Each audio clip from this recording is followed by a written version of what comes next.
and 17 ships sail sailing to lands that are promised of gold. But a storm that's approaching force, the danger of war. And now we are promised of fortune, and our journey is nearing the end. And the time that those children must go is the time we'll give them.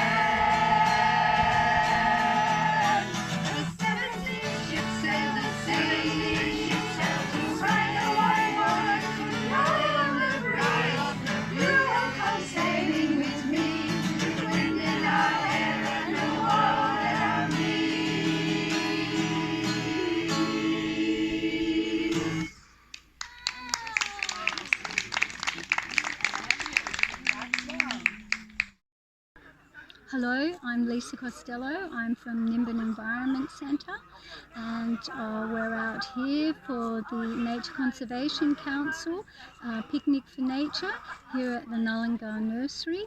And we all care about our koalas and our native forests, so we're all here because we're like-minded people. We care for all our forests, and I hope you will too.